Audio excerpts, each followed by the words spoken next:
والحاجة المهمة اللي أنا عايزك تركز عليها إنك تتأكد لو هتحجز بنفسك أو هتحجز مع حد تاني يكون عندك الخبرة الكافية إنك تتعامل مع الموقع الإلكتروني.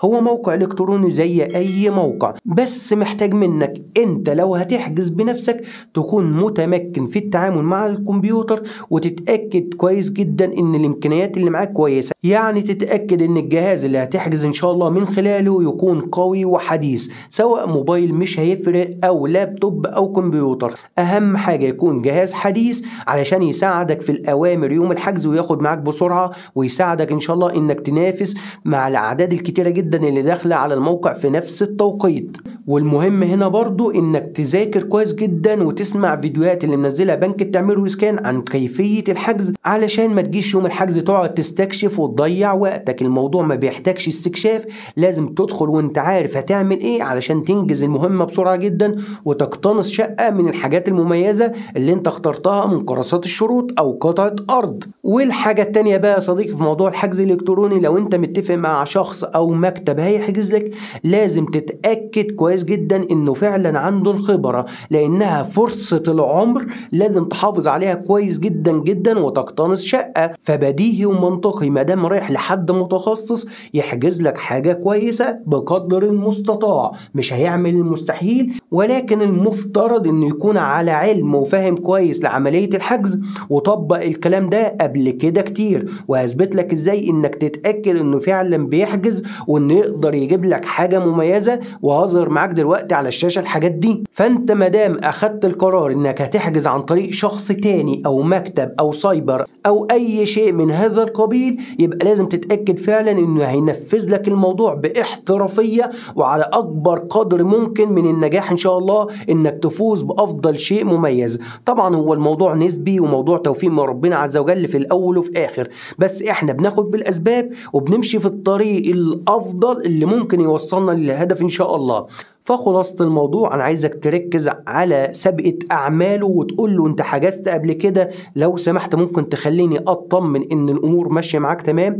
قول لي عايز حاجة عملية تثبت لي. هيثبت لك ازاي؟ من الاستمارات اللي حجز بيها قبل كده. هنا بقى عامل الوقت مهم جدا جدا في الحجز، مادام هو عنده خبرة فيقدر يحجز لك في اول ثواني في الساعة 10. احنا عارفين ان الساعة 10 تحديدا بيفتح الموقع الالكتروني، فكل الناس بتدخل الساعة 10 في نفس التوقيت.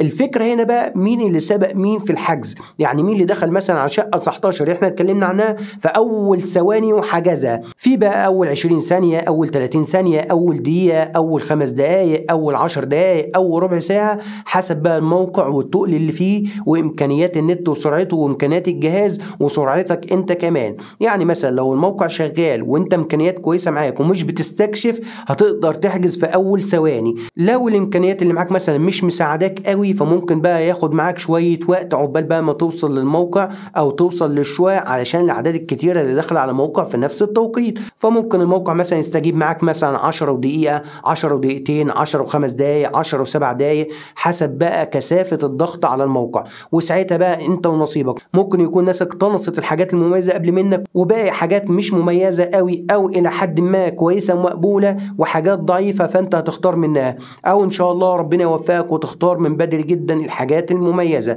فتعالوا نشوف مع بعض على الشاشة ازاي التوقيت بيفرق من استمارة لاستمارة، وازاي تقدر تختار وتقتنص حاجة مميزة في اول لحظات، عشان هو ده العامل المهم جدا، لان كمان الجزء من الثانية ممكن يفرق معاك. يعني انت لو اخترت مثلا حاجة وواحد تاني دخل على نفس القطعة ونفس الشقة وبيختارها وجه في الاخر وقال لك انت تم حجزها منذ وقت قليل، ما تزعلش، لان ممكن يكون هو سبقك بجزء او بكسر من الثانية، استجاب مع النت اقوى، الجهاز معاه اسرع، هو اسرع منك في الضغط. المهم يعني الموضوع بيفرق في كسر من الثانية وفي ثواني معدودة، علشان الناس ما تفتكرش تقول انا دخلت 10 دقيقة وما لقيتش الحاجة. لا يا صديقي، ده ممكن الحاجات يتم اقتناصها من بدري جدا، وهوضح لك الكلام ده على الشاشة دلوقتي. وزي ما انتم شايفين كده على الشاشة يا جماعة اللي ظهر قدامكم دلوقتي استمارة حجز قطعة ارض اكثر تميزا في مدن الصعيد وتحديدا في مدينة المنيا الجديدة.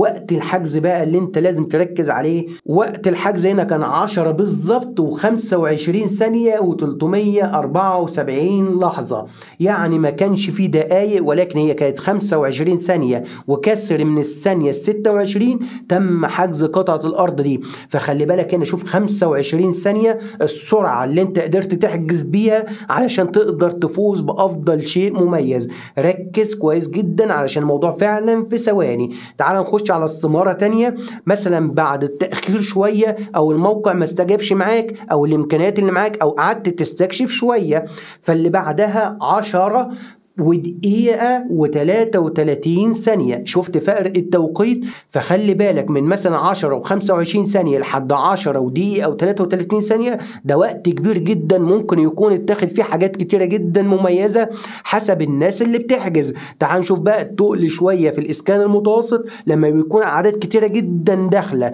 ممكن التوقيت يدخل معانا لفين، علشان تبقى فاهم برضو إن الموضوع بيبقى عامل نسبي وحسب الضغط على الموقع. هندخل كده على قطعة أرض متوسط برضه في مدن الصعيد في الطرح اللي فات.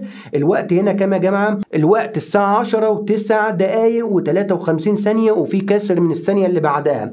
فخلي بالكم ان التوقيت هو ده اللي بيفرق. تعال نخش في القطعة اللي بعدها. القطعة اللي بعدها كانت كام؟ 10 و14 دقيقة و54 ثانية. فالهدف من الاستمارات دي واللي انا ورده لكم على الشاشة انك لو هتحجز مع حد تبقى تتأكد من الاستمارات اللي حجز منها قبل كده التوقيت اللي حجز فيه، واقوى حد هو اللي بيحجز في الجزء الاول من الساعه 10، يعني في الدقيقه الاولى او في الثواني الاولى او في الدقيقه الثانيه. غير كده ممكن تحجز بنفسك لنفسك وتذاكر كويس جدا وتقدر ان شاء الله برضو تاخد قطعه ارض او شقه اسكان بدون ما تدفع فلوس لاي حد، مادام كده كده الموضوع بيتساوى بينك وبين اللي هيحجز لك، مادام هو كده كده بيحجز متاخر. فبالتالي انت ممكن ان شاء الله بشويه امكانيات وتركيز في الحاجات اللي انا وضحتها في الفيديوهات اللي قلت لك عليها من شويه، هتقدر توصل وتحجز لنفسك ان شاء الله قطعه ارض او شقه اسكان بدون ما تروح لاي مكتب وتدفع فلوس. ولكن المكاتب لو انت محتاج تحجز حاجه مميزه وتركز على المميز بقدر المستطاع علشان ان شاء الله ربنا يوفقك وتقدر تاخد شقه او قطعه ارض وتكون شقه السعاده او الهدف ان شاء الله اللي انت بتسعى ليه تكون حققته. وبالمناسبه بقى لو حبيت ان شاء الله ان احنا نساعدك في الحجز الالكتروني باثبات الحجز على موقع بنك التعمير والاسكان، فبفضل الله عز وجل ربنا سخر لنا الخبره والتخصص القانوني والعملي في الموضوع، ونقدر نساعدك بصوره قانونيه صحيحه